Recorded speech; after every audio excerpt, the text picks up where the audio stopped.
વંદનની ચોપાઈ દોરા લગભગ છે ને અડધી કલાક આલે તો વંદન એમાં પ્રથમ જ કીધું છે પ્રથમ બંધ હું મહીસુર ચરણા મહી કહેતા પૃથ્વી શબ્દ જુદો પાડે મહી અને સુર સુર કહેતા દેવ તો પૃથ્વીના દેવ કોણ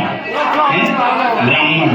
કે મોહ જનિત સંશય સબહરણ તમારે મુહૂર્ત જોવું છે સારું કામ કરવું અટકાણા કયા દિવસે કરવું તો ક્યાં જાઓ છો બધા ગુરુદેવના એટલે વંદના કરી છે તુલસીદાસજી પ્રથમ વંદા મહીસુર ચરણા મોહ જનિત સંશય સબહરણા તમામ પ્રકારના મોહને રસ્તો ન સૂચવે રસ્તો બતાવે એવા આચાર્યની બ્રાહ્મણેભ્યો નમઃ નમસ્કારાન સમર્પયામિ હવે આ બધા દેવતાઓને બ્રાહ્મણને જોયા આ બધા દેવતાઓને વંદન કર્યું એ બધા દેવ ગણપતિ બ્રહ્મા વિષ્ણુ લક્ષ્મી નારાયણ ઉમા મહેશ્વર તેને જોયા પ્રત્યક્ષ નથી જોયા પણ એક દેવ બે એવા છે જેને તમે જોયા છે જેનાથી તમારી ઓળખાણ હાથ જોડી પગે લાગો માતૃ પિતૃ ચરણ કમલેરો નમો નમઃ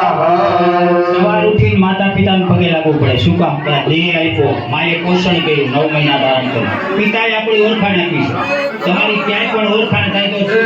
પિતાનું નામ લાગશે ને કે કોનો દીકરો પિતા દ્વારા તો પિતા એ વિદ્યા ગુણ ભણાવે અને આપણું જીવન બનાવે અને માતા છે ને એ સંસ્કારનું સિંચન કરે માતૃ દોષ અને દુઃશીલ જો માતા ધ્યાન ન રાખે આખું બાળક નાનો હોય ત્યારે તો દુઃશીલ એ દુષ્ટ ચરિત્ર વાળો દીકરો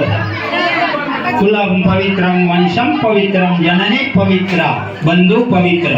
એનું પરંપરા હાલી આવી ગઈ બધું પવિત્ર હોય ને એના કુળમાં સારા દીકરાઓ જન્મ લે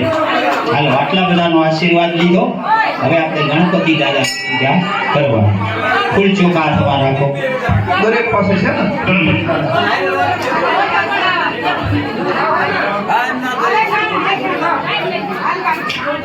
હરિ ઓમ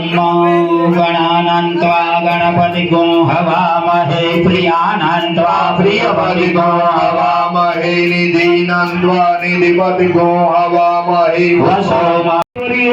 લોકદંડાય ફટ સ્વાહા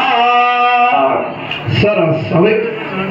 એકના 4 ભાગ કરવાના વચ્ચેથી પેલા 2 કરો વાગે નહીં આગળ દર્શન ભાઈ કરો 2 બસ બીજા 2 કરો ચાલો એ 4 લઈ અને એના ઉપર ગંધાક્ષર પુષ્પ કરી નાખો ચરક્યે નમઃ વિદાર્યે નમઃ પૂતનાય નમઃ પાપ રાક્ષસ્યે નમઃ બલિ ભાગમ નિવેદયામિ વચ્ચેમાંથી થોડુંક લઈ અને એક પડિયામાં માતાજી પાસે મૂકી દો જગદંબિકાય નમો નમઃ